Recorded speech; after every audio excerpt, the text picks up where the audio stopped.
Today we will discuss about the differentiate between the terms aims and objectives as regard the education field of education.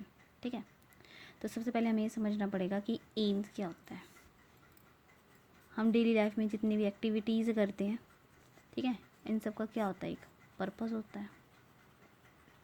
ठीक, और जो purpose less होती हैं, purpose less activities जो भी होती हैं, ये क्या होती हैं, इनइफेक्टिव.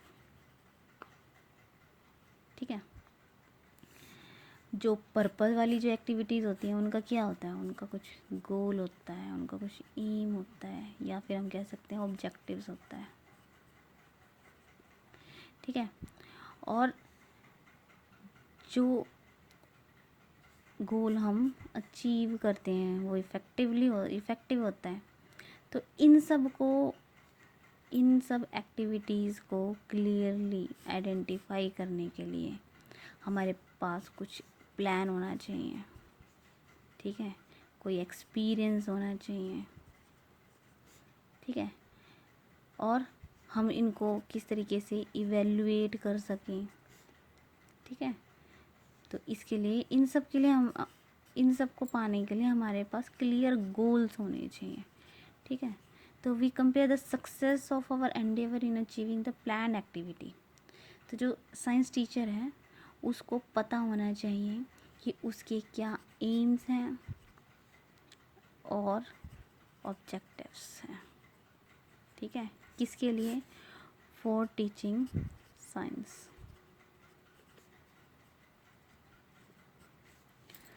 ठीक है, अगर किसी भी साइंस टीचर को ये पता होगा कि साइंस को पढ़ाने के लिए उसके क्या एम्स है, क्या ऑब्जेक्टिव्स हैं, तो वो हेल्प करेगा टीचर की. किसके अंदर हेल्प करेगा,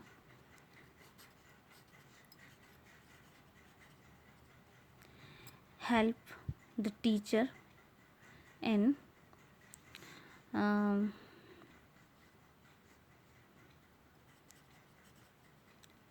to frame the curriculum. ठीक है, number 1. Number 2, identify the teaching methodology. ठीक है, next is observe the learning experience. And last, evaluate learning outputs. ठीक है, अब हम एम की बात करते हैं. एम्स क्या होता है, ये क्या है,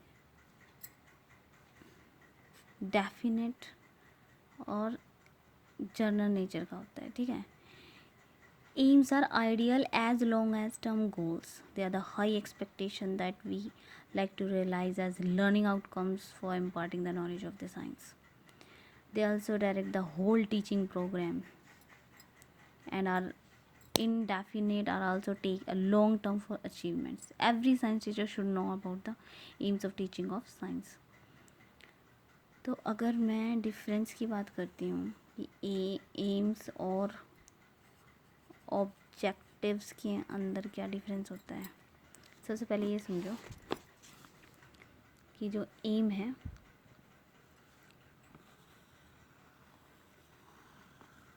ये जो पूरा सर्कल है ये किसका है, ये एम का है. और इसको पाने के लिए हमारे पास कुछ क्या होते हैं, ऑब्जेक्टिव्स होते हैं. ठीक है, तो ऑब्जेक्टिव्स क्या होते हैं, इमीडिएट अटेनेबल गोल्स होते हैं. Vary from the subject to the subject or precise, clearly defined and become meaningful to the students and the teacher in the teaching language situation. ठीक है, तो जो एम है,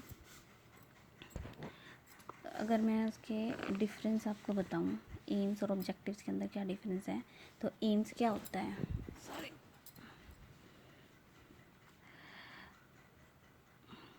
नंबर 1 ये होता है ब्रॉड एंड जर्नल. ठीक है, and they are not of much use of a teacher. Objectives, ये क्या होता है? They are the meaningful and useful to teacher. देखो एम्स और ऑब्जेक्टिव्स में ब्रॉड होता है एम, जैसे कोई भी स्टूडेंट्स लगा लो कि किसी को डॉक्टर बनना है, किसी को इंजीनियर बनना है, किसी को आईपीएस बनना है, तो ये नहीं है ना कि वो +2 जैसे उसने पास करी और इमीडिएटली वो डॉक्टर बन गया, चुटकी बजाते ही वो आईएएस ऑफिसर बन गया। नहीं, उसको पाने के लिए उसको क्या करना पड़ता है? अपने गोल, छोटे छोटे गोल सेट करने पड़ते हैं, उसको प्लानिंग बनानी पड़ती है कि मैं इस तरीके से अपना गोल अचीव कर सकता हूँ। वो हमारे कहलाते हैं ऑब्जेक्टिव्स, जो मीनिंगफुल होते हैं। हमें जैसे रोहतक रह रहे हैं, पीजीआई पहुंचना है, तो पीजीआई हम ये थोड़ी कि चुटकी बजाएंगे घर से और सीधा पीजीआई पहुंच जाएंगे। पीजीआई जाने के लिए हमें सड़कों कई घर पार करने पड़ेंगे, गलियों से गुजरना पड़ेगा, सड़कों से निकलना पड़ेगा, कई चौराहे पार करने पड़ेंगे, तब जाके पीजीआई पहुंचेंगे। ठीक है, तो एम्स बड़ा होता है, उसको पाने के लिए हमारे छोटे छोटे गोल होते हैं, उसको हम ऑब्जेक्टिव्स कहते हैं, मीनिंगफुल होते हैं। ठीक है, हर टीचर इनको यूज़ करता है और ये स्पेसिफिक होते हैं, क्लियर होते हैं एंड प्रीसाइजली डिफाइंड होते हैं। ठीक है, aims are directions in education. Aims क्या है? डायरेक्शंस हैं।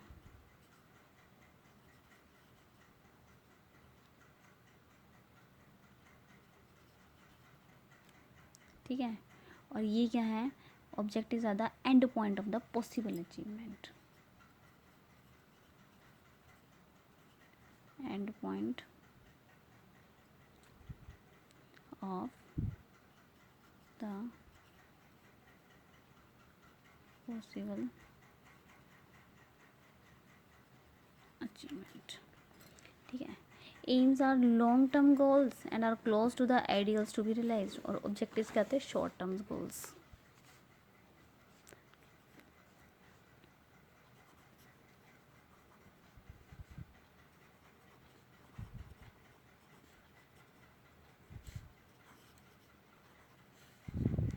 और ये क्या होते हैं? Short term goals. ठीक है, long terms planning and some serious functionable effort to the part of the teacher is required, और short term plannings with the specified limited resource and time by the subject teacher required. ये undefined in nature, these are the undefinite in nature, और ये क्या होते हैं? Definite and specific in nature.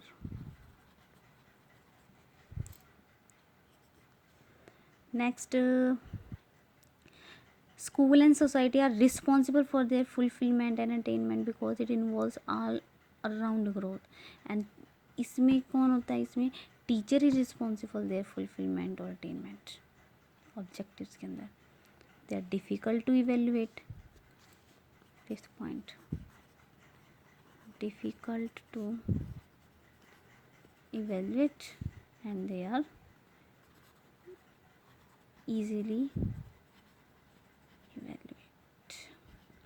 Okay, ये छोटे से मैंने नोट्स के फॉर्म में आपको समझाने की कोशिश की है।